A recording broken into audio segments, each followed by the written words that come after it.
Donc bonjour à tous, bienvenue dans cette première capsule vidéo de mécanique. Donc on va s'intéresser ici au mouvement dans des champs qui sont uniformes au travers d'un exemple, et ça va me permettre d'introduire un petit peu toute la méthodologie qui sera toujours la même dans ce chapitre. Donc pour parler un petit peu de tout ça, on va s'intéresser à une chute libre, on va s'intéresser à un jet vertical vers le haut comme ça, d'un projectile. Un projectile qui initialement a une vitesse v0 vers le haut. Donc le but, ça va être de trouver pas mal de choses, de trouver quelle est l'altitude maximale par exemple, atteinte par le projectile, de trouver la durée du mouvement, de trouver par exemple au bout de 2 secondes à quelle altitude il sera. Donc, les exercices de mécanique, ils commenceront toujours par la même chose, toujours définir le système étudié. Ici, ce sera ce projectile.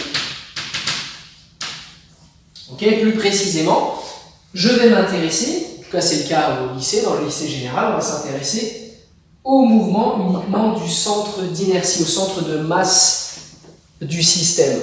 Alors, l'objectif c'est que le mouvement il soit un petit peu plus simple à étudier. Par contre, on va perdre toutes les informations relatives à la rotation de l'objet sur lui-même. On ne pourra pas savoir si, pendant le lancer, l'objet est en train de tourner ou pas. Ensuite, il faut définir le référentiel d'étude. Ici, on va se mettre dans le référentiel terrestre qu'on va supposer galiléen.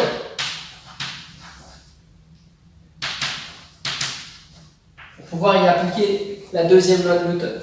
Et pareil, en vue de préparer la deuxième loi de Newton, on va faire un bilan des forces.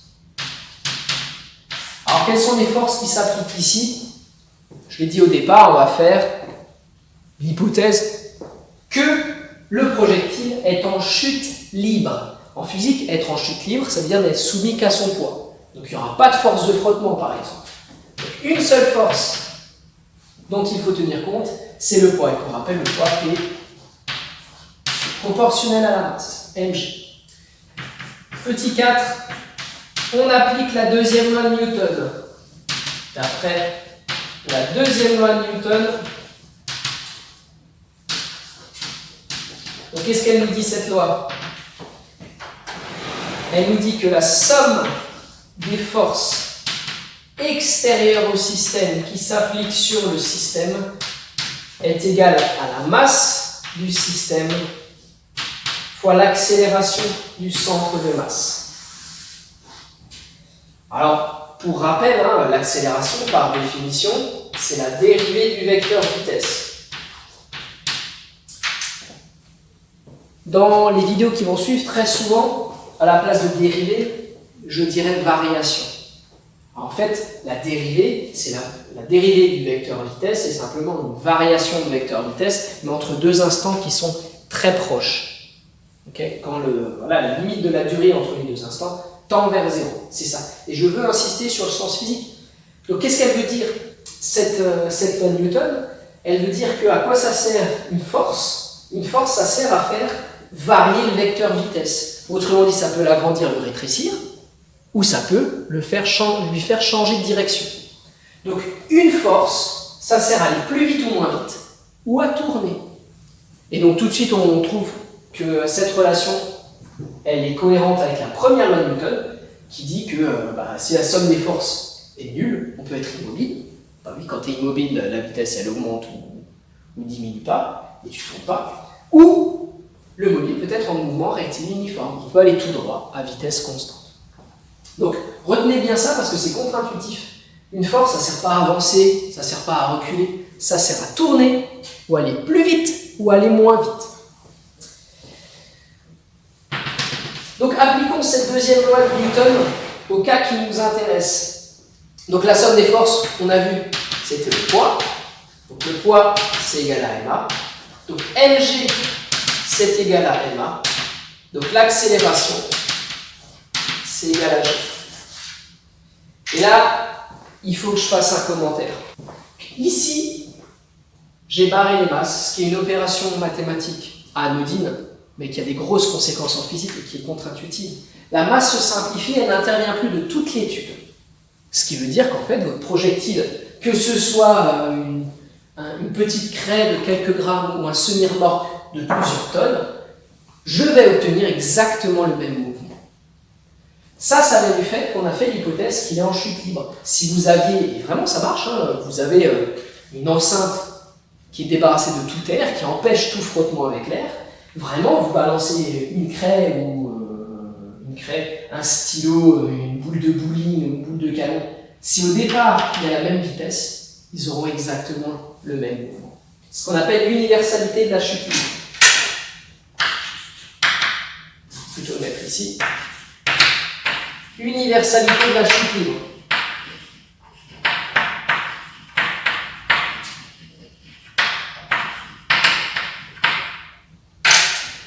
Ensuite, comment on peut continuer une fois qu'on a dit ça? Donc le truc à remarquer, c'est que la deuxième loi de Newton, c'est une relation qui est vectorielle. C'est une relation entre vecteurs. Donc naturellement, on arrive à une relation entre vecteurs. Et les vecteurs ne sont pas si faciles que ça à manipuler, on préférerait une relation entre nombres. Et c'est ce qu'on va faire maintenant, on va transformer cette relation entre vecteurs en relation entre nombres. Pour cela, il faut qu'on fixe un repère dans lequel projeter tous les vecteurs. Alors vous pouvez prendre le repère que vous souhaitez, ça ne change pas grand-chose à la fin au sens physique, ça peut changer les équations, ça peut changer... ça peut faire un exercice qui est différent, mais à la fin, le sens physique sera toujours le même. Vous aurez un exercice là-dessus. Donc, j'ai pas trop envie de m'embêter. Je vais dire que à t égale à 0, ici, le solide, il est à l'origine du repère. Je vais mettre un axe comme ça, vertical vers le haut, je vais l'appeler par exemple Y. Donc, on a ici un axe X, et on aurait un axe Z, comme ça, qui sort du tableau et qui rentre dans la salle. Okay. 3 axes, puisqu'il faut 3 nombres pour repérer une position dans un espace à 3 dimensions. À chacun de ces axes, vous avez appris normalement en mathématiques qu'on associe un petit vecteur unitaire. Alors par exemple, pour reprendre les notations des mathématiques, vous avez un vecteur J sur l'axe Y, un vecteur I sur l'axe X, un vecteur K sur l'axe Z. Et donc projeter, ça veut dire exprimer tous les vecteurs en fonction des vecteurs unitaires I et J. Donc je vais d'ailleurs, on est d'accord, hein, le vecteur petit g, champ de pesanteur, il est vertical et vers le bas. Par définition, la verticale, c'est la direction du champ de pesanteur, vers le bas, c'est la définition du bas, c'est en direction du champ de pesanteur. Ok.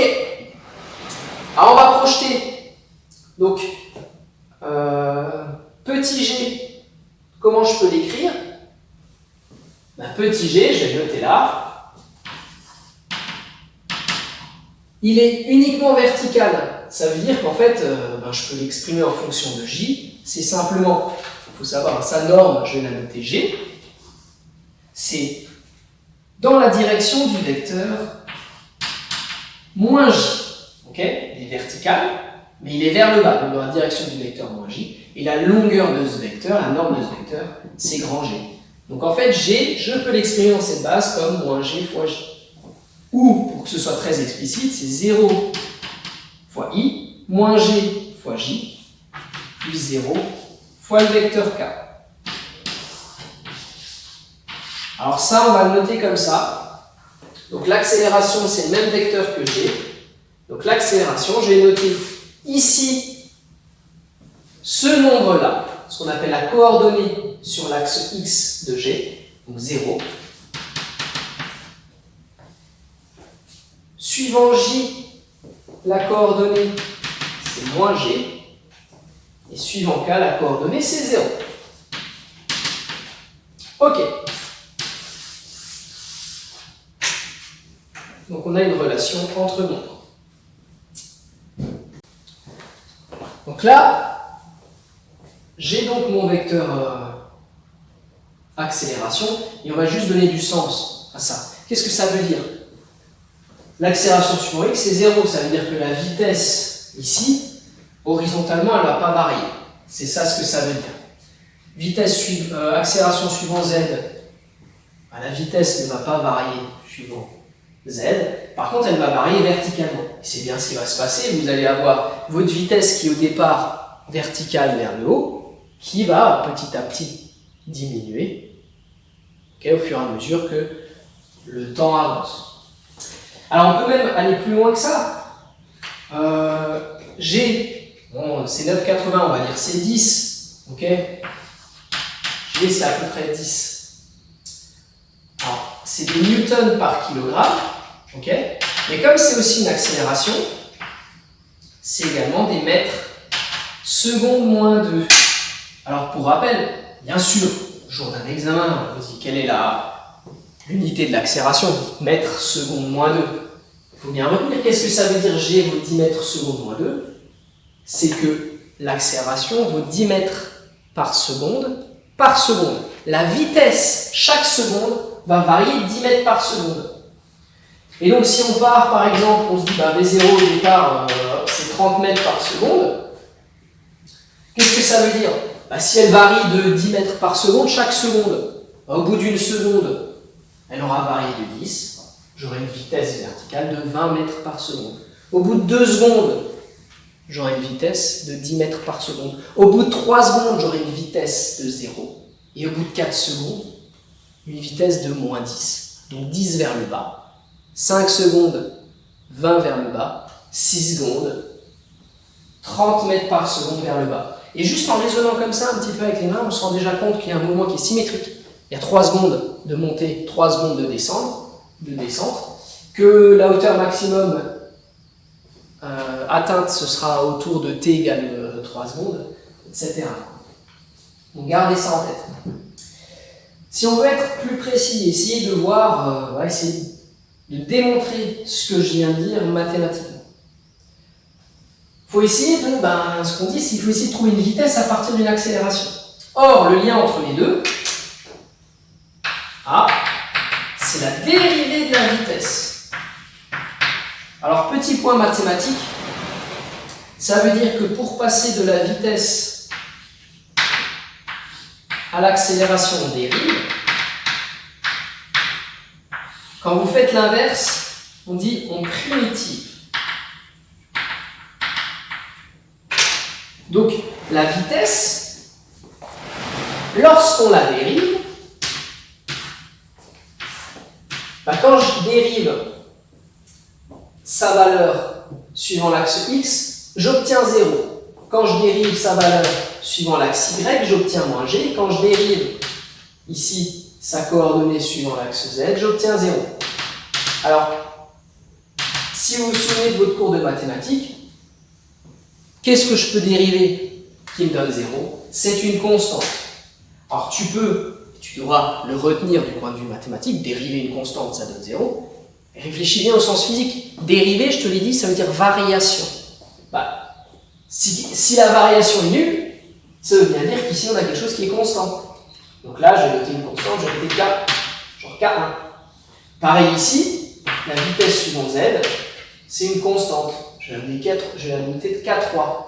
Et qu'est-ce que je pourrais varier pour obtenir moins G? Donc là, tu regardes dans ton cours de maths. Si je dérive moins GT par rapport au temps, j'obtiens moins G. Et c'est toujours à une constante près. Donc, le fait que quand je dérive ça, j'obtiens ça, je ne le développe pas. On pourra en discuter en cours si vous voulez, ce sont vraiment des mathématiques. Par contre, on peut sentir le sens physique, pourquoi il y a des constantes quaterniennes quand vous avez une information sur les variations. Par exemple, je vous dis, voilà, je me suis déplacé sur 10 mètres vers le fond de la salle, où je suis.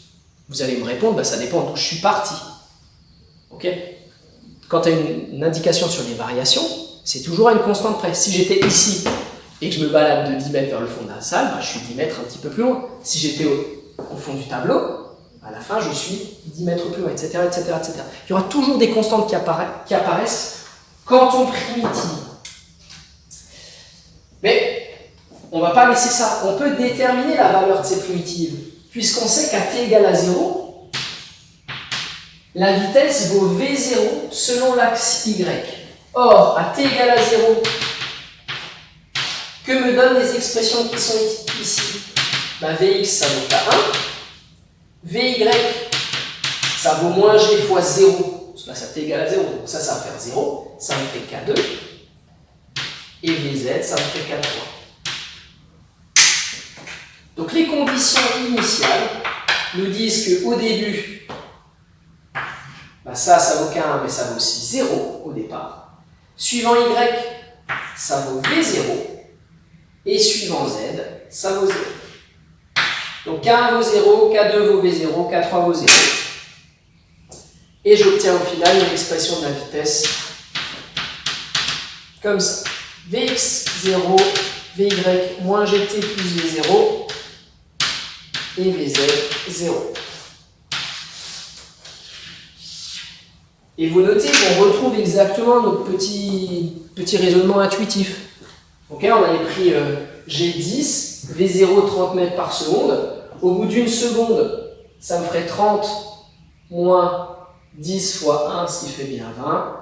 La deuxième seconde, ça fait 30 moins 10 fois 2, ça fait bien 10, etc., etc. On retrouve ici exactement ce qu'on avait commencé à sentir au début de l'exercice.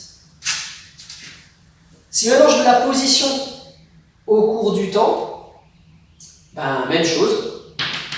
Le lien entre vitesse et vecteur position, c'est le même lien qu'entre accélération et vecteur vitesse.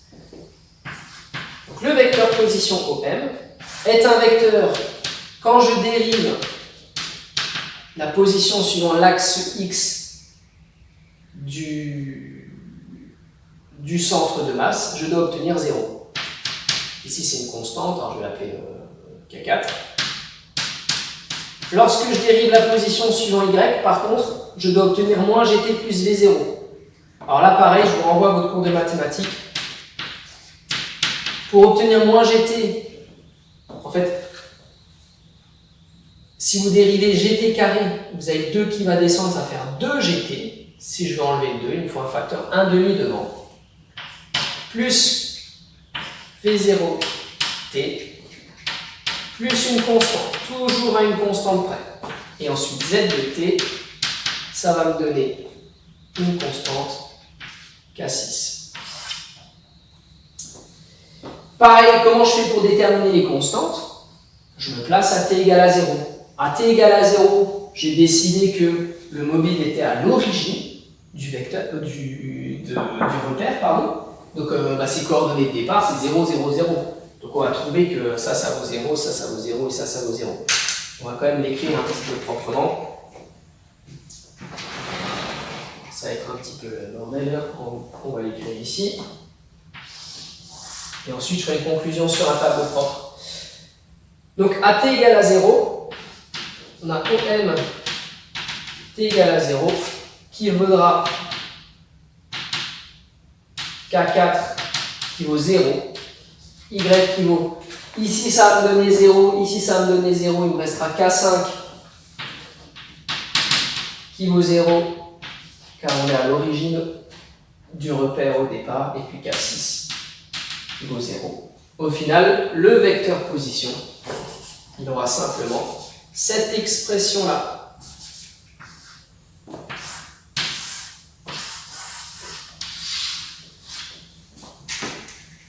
Alors juste, pas de panique, ça vous semble être une expression qui est compliquée, mais en fait, pas trop. Si vous faites une analyse dimensionnelle de ça, c'est super facile. Vous avez ici des mètres, on a dit des mètres, sur des secondes au carré. Donc à la fin, quand vous voulez une position, vous voulez des mètres. Donc forcément, il faut multiplier par des secondes au carré. Même chose, vous avez la vitesse ici. La vitesse, c'est des mètres divisé par des secondes. Donc vous êtes obligé de multiplier par un temps. Donc juste avec du raisonnement dimensionnel, vous pouvez retrouver cette formule-là. Il n'y a juste pas le facteur moins 1,5 ici. Ça, vous ne pouvez pas le retrouver. Ok, bon, vous retenez. Il y a un facteur moins 1,5. Donc voilà ce que j'ai obtenu. J'ai obtenu l'accélération du centre de masse du système à n'importe quel instant, la vitesse du centre de masse à n'importe quel instant et la position du centre de masse à n'importe quel instant. Ces équations, elles dépendent du temps, ce qu'on appelle les équations horaires du mouvement. Et savoir les établir, je pense que c'est peut-être la chose la plus compliquée que vous ayez à faire en mécanique en terminale. Qu'on décrypte ce qu'on a fait. Ces équations, elles permettent de répondre à des questions du style au bout de combien de temps au bout de combien de temps le mobile est à cet endroit-là, au bout de combien de temps il a cette vitesse, etc., etc. Par exemple, si vous voulez savoir où est le mobile après 2 secondes,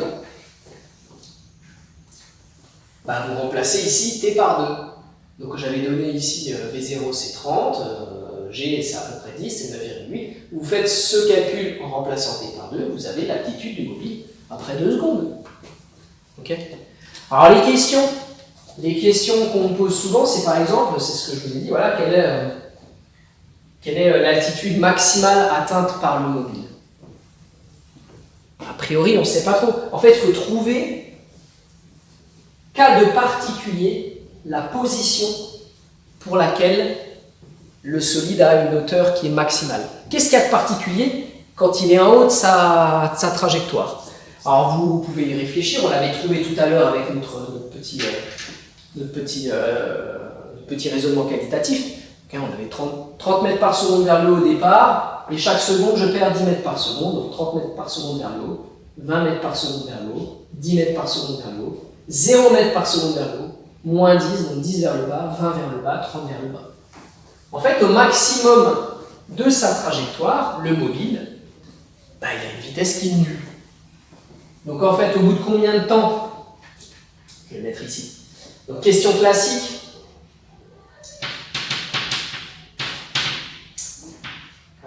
Temps de montée. Non, qu'est-ce qu'on a? Ouais. On a dit altitude max.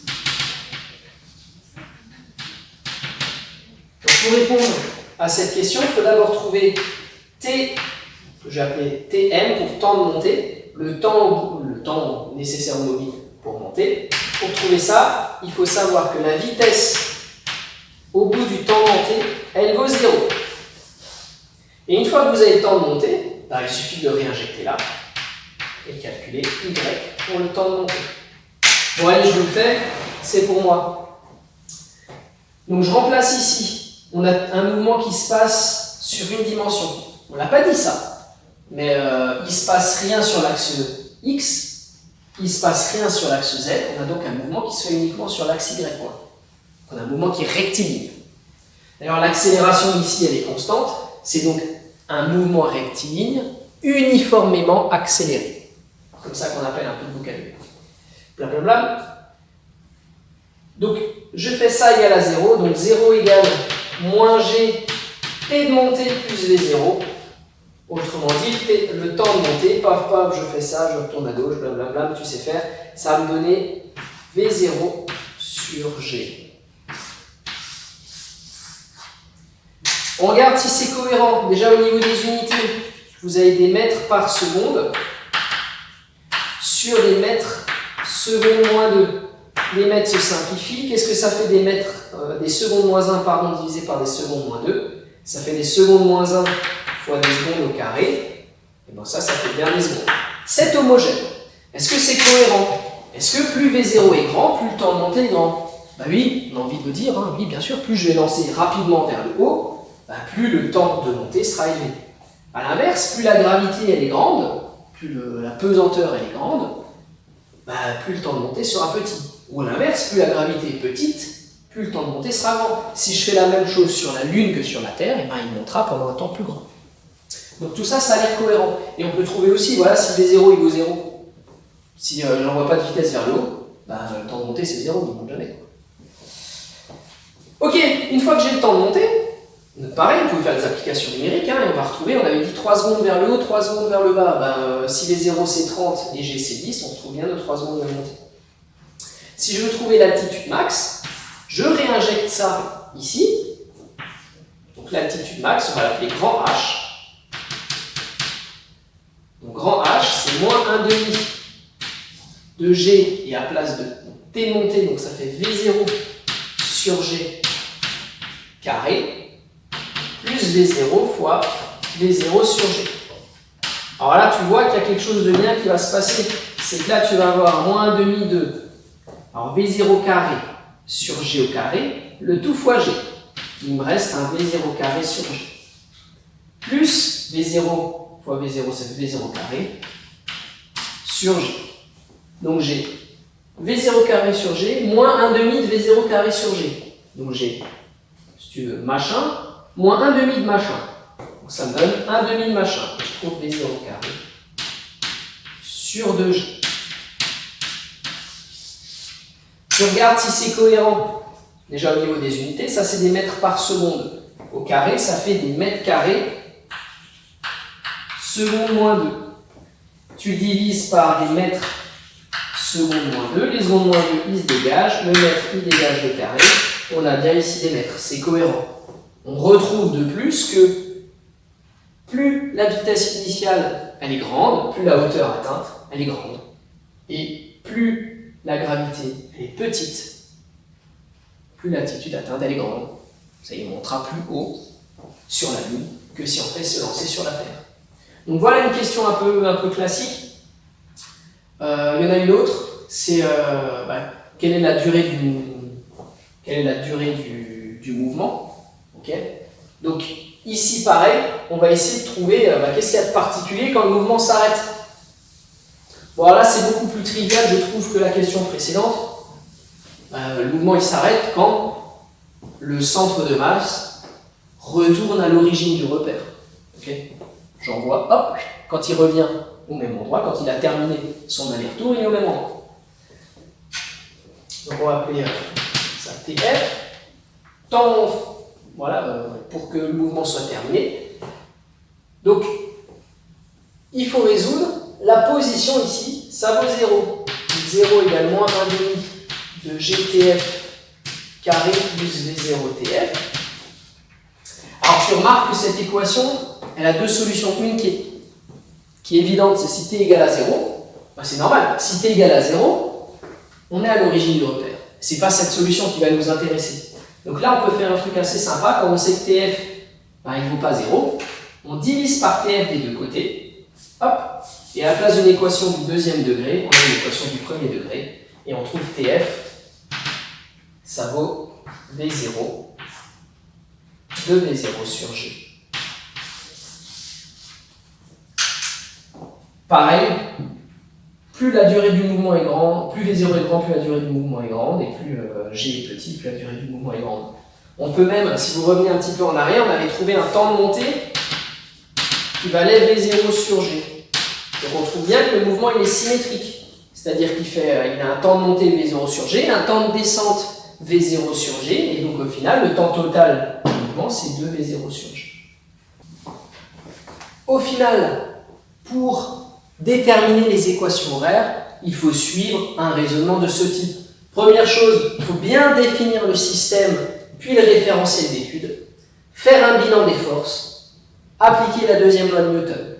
La deuxième loi de Newton va nous donner des relations qui sont vectorielles, plutôt une relation qui est vectorielle, entre vecteurs.